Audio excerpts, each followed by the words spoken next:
Salut la compagnie, bienvenue pour ce nouveau Posons-nous 5 minutes. Alors ça fait un petit moment les gars, je vous ai dit maintenant je suis un peu en mode peace. C'est quand je me sens un peu l'envie de traiter d'un sujet que je fais la vidéo, voilà tout simplement.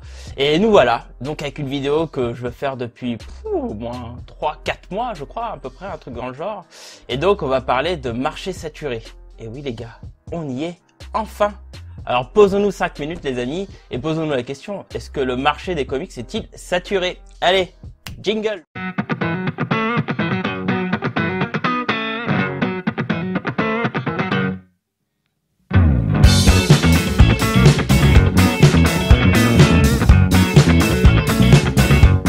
Pour ceux qui me suivent et qui me connaissent à GG Comics ou sur le forum de Sanctuary, vous savez que moi j'adore les chiffres, j'adore ça. Alors du coup là on va vraiment parler de chiffres à travers plein de choses que j'ai récoltées pour pouvoir me baser sur mon avis que je parlerai par la suite. Donc là je sais pas comment le faire mais je pense que je vous mettrai à l'écran un petit tableau aux petits oignons les amis. Et donc voyons sur quels aspects je me suis intéressé pour ce qu'on va parler par la suite. Alors dans ce tableau nous allons parler de plusieurs choses. D'abord, alors vous voyez par les colonnes, j'ai pris essentiellement les sorties d'un mois particulier et j'ai pris les mois de septembre. Alors pourquoi septembre? Parce que septembre est un mois assez particulier pour les éditeurs puisque c'est la rentrée et donc c'est souvent le mois où ils envoient du lourd, ils publient pas mal de choses, l'un des plus gros mois de l'année et donc j'ai voulu comparer plusieurs septembre sur plusieurs années. Alors j'avais pour ambition de prendre tous les 5 ans, donc j'ai pris septembre 2008, septembre 2013, septembre 2018. Donc on est quand même sur 10 ans. Et en plus j'ai rajouté septembre 2012 et je vous expliquerai pourquoi par la suite. Dans cette étude, on va s'intéresser au nombre de comics qui sont publiés par mois, ainsi que le prix total de tous ces comics, et aussi, qui est assez intéressant je trouve, le prix moyen par comics. Alors c'est simple, on est dans les maths, c'est le prix total divisé par le nombre de comics, vous aurez le prix moyen. On va aussi s'intéresser sur la dynamique qu'on a par rapport au prix moyen, et aussi sur la dynamique des nombres de comics. Ça nous permettra de voir si le prix moyen par comics augmente et aussi si le nombre des comics augmente, mais ça vous verrez, ça se voit assez facilement avec le nombre en absolu. Et là vous me direz, Blacky, excuse-moi, mais tu les as pris où ces informations? Alors c'est très simple, moi ce que j'ai fait c'est que j'ai pris le planning de sortie qu'on a sur Comic Century. Alors on n'est pas 100% exhaustif, mais on doit être à 90-95%, donc je pense que c'est assez robuste par rapport à ce qu'on veut faire. Et puis j'ai pris donc le nombre de comics et le prix rentré par comics et j'en ai tiré ce tableau là. Donc maintenant lançons-nous. Donc si on regarde en septembre 2008, le nombre de comics parus ce mois-ci est de 48, ce qui est plutôt pas mal. Mais vous verrez, on est bien plus haut aujourd'hui. Si on prend le prix total, on est à 597,25 €. Donc un peu en dessous de 600 €. Et le prix moyen, on est à 12,44 € par comics. Donc voilà, alors vous verrez, d'ailleurs je vous mettrai à disponibilité le fichier sur lequel j'ai mis toutes les sorties des mois, etc. C'est un petit fichier Excel, je vous le mettrai à disponibilité dans la description.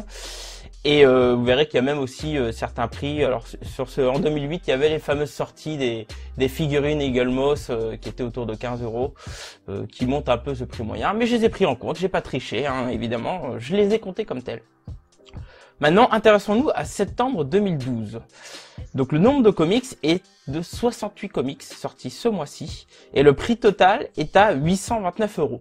Alors vous me direz, c'est un peu gros effectivement, mais c'est normal puisque le nombre de comics augmente. D'ailleurs, si on regarde le prix moyen, on est à 12,19 € par comics. Donc si on regarde en termes de dynamique, on est à moins 2%, donc ça veut dire qu'on stagne un peu sur le prix moyen des comics. Et si on regarde la dynamique au niveau des nombres de comics, on voit qu'on est à 41,67%. Donc il y a une grosse augmentation du nombre de comics, mais le prix moyen ne change pas. Donc voilà, on est quelque chose de plutôt correct. Maintenant, si on regarde en septembre 2013, le nombre de comics parus ce mois-ci est de 90.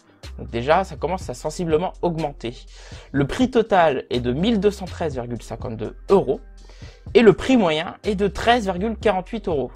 Donc là, on voit que déjà, en septembre 2013, on a une augmentation du prix moyen, une augmentation de 10,6% par rapport à 2012, ce qui est plutôt pas mal.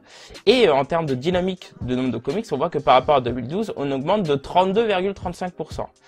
Donc là, ça commence à monter, mais on peut voir qu'en termes du prix moyen de comics, ça reste relativement acceptable, 13,48 €. On est un peu en dessous des 15 € dont je parlais sur le volume de base pour les hardcovers. Donc bon, pourquoi pas. Maintenant, intéressons à l'année dernière, à septembre 2018. Donc sur le nombre de comics parus sur ce mois-ci, on est à 99 comics, donc une toute petite centaine de comics. Donc c'est plutôt pas mal, mais on voit que par rapport à septembre 2013, on est relativement stable, à 10% près. Maintenant, au prix total, on est à 1773,49 €. Alors là, si vous regardez bien, déjà dans l'absolu, on se rend compte que c'est énorme. Et le prix moyen des comics, on est à 17,91 €. Mais waouh, c'est énorme. Alors, je vous avoue que quand j'ai fait ces chiffres-là, je m'attendais pas à une telle augmentation. Je savais que le prix avait augmenté. On en parlera pourquoi plus tard. Mais là, vraiment, c'est énorme. On est à du 17 €, voire 18 € par volume. C'est incroyable. Donc, si on regarde en termes de la dynamique, on est à du plus 32,86% sur le prix moyen. Donc plus 30%, c'est énorme. Et dans la dynamique de nombre de comics, on voit que finalement, on est à plus 10%. Donc voilà, c'est énorme. Et si on regarde par rapport à 2008, on est à plus 106,25% de comics parus. Donc voilà, en gros, en 10 ans, on a doublé le nombre de parutions de comics. Bon, voilà, c'est énorme. Enfin, moi, quand je regarde les chiffres d'aujourd'hui, c'est énorme.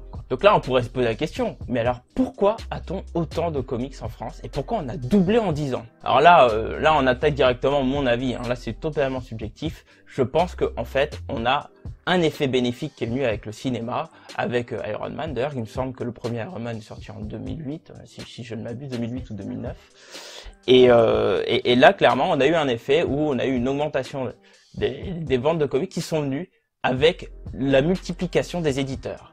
Alors, si je vous ai choisi en fait l'année de 2012 et que j'ai rajouté dans cette étude-là, c'était justement pour avoir un an après l'arrivée d'Urban, quand ils sont relativement stables. Et on voit d'ailleurs que c'est là où commence à vraiment augmenter le nombre de comics. Donc n'oublions pas que en termes d'éditeurs, on a eu en 2010 Urban Comics qui a pris la licence de DC, puis on a eu Glénat Comics, puis on a eu l'arrivée de plein d'auteurs, on a le renouveau de Brajlon avec iComics aujourd'hui, on a Snorgle Comics, Delirium qui me semble exister déjà à l'époque, mais qui multiplie leurs publications, à juste titre d'ailleurs. Donc l'effet qui est pas forcément négatif d'ailleurs de l'arrivée de tous ces éditeurs, c'est qu'on a l'arrivée d'un grand nombre de franchises, voire quasiment toutes les grandes franchises aujourd'hui qu'on a dans les comics en France, notamment, alors il y a Marvel et DC, mais bon ça évidemment c'est logique, mais on a aussi aujourd'hui Tortue Ninja, on a bientôt G.I. Joe qui va revenir avec Weta, on a les Power Rangers,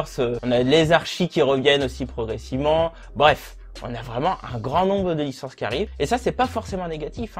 Il faut comprendre que là, aujourd'hui, maintenant, en France, on a vraiment un vrai choix. Alors, je parle aussi des grandes franchises, mais aussi en termes de séries indé. Il y en a énormément qui arrivent maintenant aujourd'hui dans nos contrées. Et ça, c'est plutôt cool dans le fond. Mais par contre, derrière, qui dit plus d'éditeurs, dit plus de concurrence et dit plus autre chose d'ailleurs. Car oui, avec l'arrivée de tous ces éditeurs, maintenant on propose les comics de différentes manières. Alors j'ai fait une vidéo dessus, par exemple on pourrait parler de Eagle Moss et HL Comics qui proposent maintenant des comics via abonnement directement chez le client et qui vous propose et qui vous mâche le boulot. Mais donc forcément ça va multiplier des bouquins, des offres qui sont sur le marché, notamment avec Hachette on va avoir du Marvel en double maintenant aujourd'hui. On a aussi du Eagle Moss qui ramène du DC, bref ça vient effectivement multiplié avec des prix assez attractifs d'ailleurs de leur côté, puisqu'on est autour de 13 € pour un bouquin, ce qui est pas mal quand on regarde le prix moyen du bouquin. Mais bon, dans tout ça, certes on a vraiment un truc sympa, c'est on a vraiment le choix de plein de choses, mais maintenant on se rend compte d'une nouvelle chose qui arrive, et notamment l'année dernière, on a une vraie augmentation des prix qui arrive. Et ça, comment on pourrait l'expliquer en fait? Eh bien, je pense qu'on a un gros problème en France et qu'on a un public qui s'est embourgeoisé.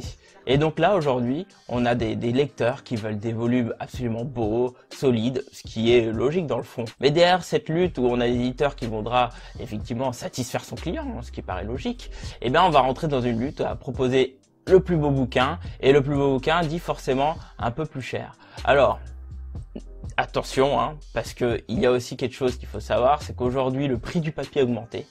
Et maintenant, si vous regardez le prix d'un comics qui était il y a 2 ans de 15 euros, en tout cas je parle du TP de base hardcover, hein, vous savez le Urban à la base qui était de 15 euros. Aujourd'hui, si vous regardez vraiment, on est autour de 16-17 euros et même très souvent 17 euros. Ce qui est assez inquiétant, hein, parce que quand même, plus 2 euros sur un volume, c'est assez énorme. Et d'ailleurs, la première victime de tout ça, hein, c'est nos amis les kiosques, quoi.